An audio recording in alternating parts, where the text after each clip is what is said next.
I'm not gonna lie, guys, I feel like we're all super lucky. And the reason why is because there's so much content on the internet right now, so many resources from incredible entrepreneurs on things that are working now, how to succeed with your business, even full tutorials on how you can start a $1 million business from zero. And in today's video, what I wanted to do is take advantage of that a little bit and virtually ask Greta Van Riel, who is an 8-figure e-commerce OG, some of her strategies for 2022, how she's approaching e-commerce.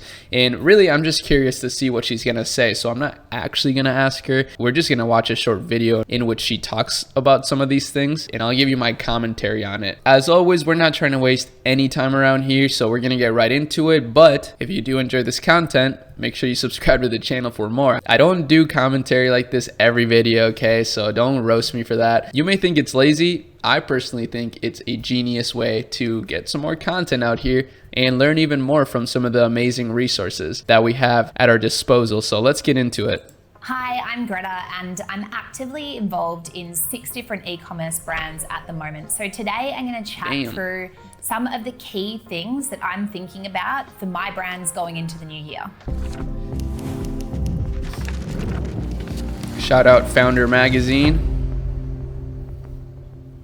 So number 1 is supply chain. So given the state of the world, it's getting increasingly difficult across the entire supply chain, from manufacturing through to freight forwarding, through to shipping your product out to your end customer. So while this can... Sorry, my girlfriend had to get something. So while this can be obviously quite a negative, and especially for larger brands or more established brands like our brands, it is a really good opportunity for people to be able to enter the market at the same time. So while some brands are constantly in and out of stock, or like even more established brands are in and out of stock that have a large market share, that does give smaller micro brands or new players the opportunity to sort of chip away at their pre-existing market share. So while it can be quite a negative thing from some perspectives, there is that sort of positive for beginners and kind of newcomers to the space to take market share away from established players. And I actually think this is like the balance of the universe. I swear, like right now, it has never been a better time for a beginner to get into e-commerce because of all the things she mentioned. It seems like a lot of the big brands are, you know, so solidified that they're not able to adjust as easily as beginners that are just starting. So there's a huge advantage right now to being a beginner in business, or at the very least as someone who is just about to start a business. Maybe you don't need to be a beginner, you know, maybe you already have some business experience, but there's never been a better time to get into e-commerce is basically what I'm trying to say. Even for medium growth e-commerce brands, to take away, you know, from the kind of like household name stores as well. So while supply chain has been greatly affected, I do think that this is probably more of an opportunity for new brands than a threat. So number 2 is influencer marketing, and this is obviously something that I'm quite passionate about as a whole. Sounds like a vested interest, me saying influencer marketing, but influencer marketing has for years had the, I guess, like the perspective changed or flipped on it. A lot of people think that influencers have been becoming increasingly less effective and less relevant. And, you know, while influencer marketing isn't exactly, you know, it doesn't work in the exact same way as its heyday, which, like, you know, back in like 2012 when I first started my brands, because influencers, you know, obviously were just kind of up and coming then. You could get partnerships, you know, for less, and now it's much more and almost all like a pay-to-play sort of game.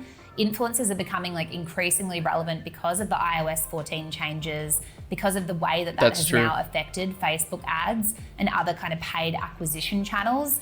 Influencers are such a key way to unlock like an audience or a following that is targeted to your brand. So it might be in terms of brand partnerships, it might be, you know, gifting influencers your product in return for a post, it might be paid partnerships as well, or it might be influencer whitelisting, which is basically where a brand is able to run ads through an influencer's account to access their following from like a paid media spend perspective. So whitelisting is going to be massive this year, and influencers as a whole.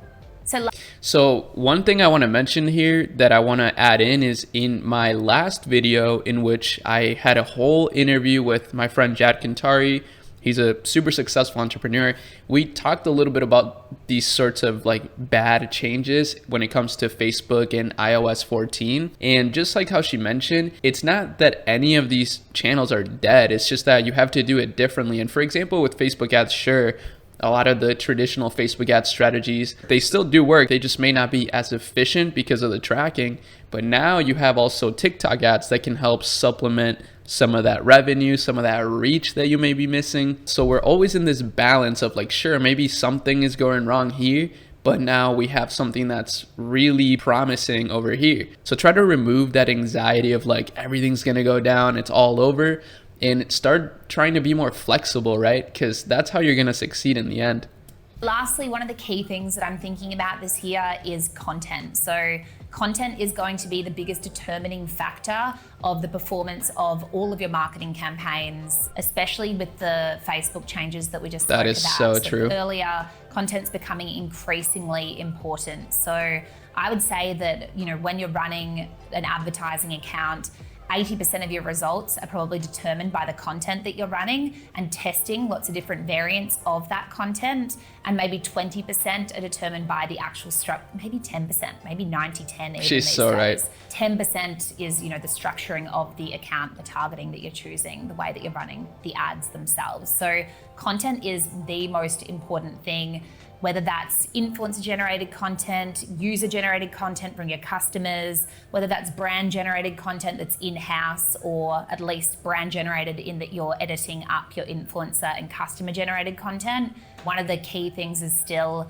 user generated content style review videos that highlight the kind of like the problem and solution that your product solves. Oh, that's one of her brands. It's like a clay brand, like a pottery brand, which is a really good idea. She's right though, content is everything, especially nowadays. I mean, content has always been huge. I mean, media is important, and I said this in one of my Instagram stories recently, but like now I'm starting to realize like a really good way to achieve success in e-commerce is to treat your brand almost like a media brand as well. So always pumping out content, always trying to get other people to make content for you.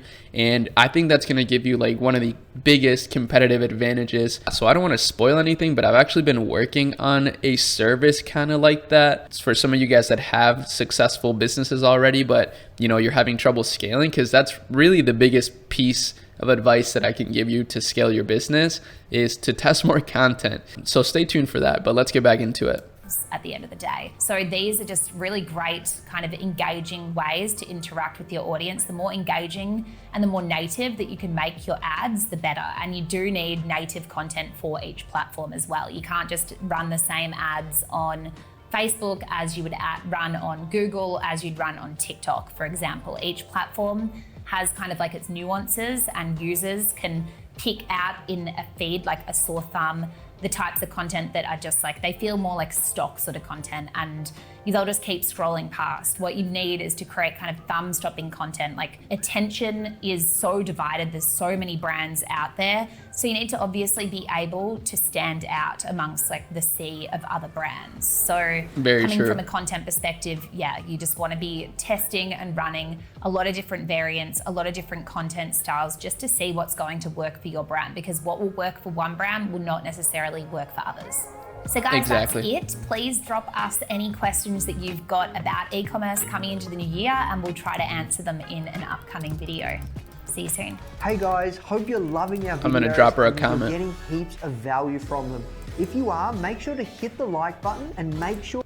Boom. We'll hit the like button for them. Founder Magazine is definitely killing it. And this was very insightful. I mean, I expected nothing less from the queen of e-com. I mean, Greta's definitely an OG. Hopefully we can get her on the channel someday. I mean, that would be pretty dope. Drop a like on this video and a comment if you would like to see that. I'll try to make it happen somehow. But that's about it. I just thought this was a really interesting idea, so I decided to just make it. And I hope you thought so too. If you did, drop a like and subscribe for more. But with that said, I hope you have an amazing rest of your day, and I'll see y'all in my next video. Peace.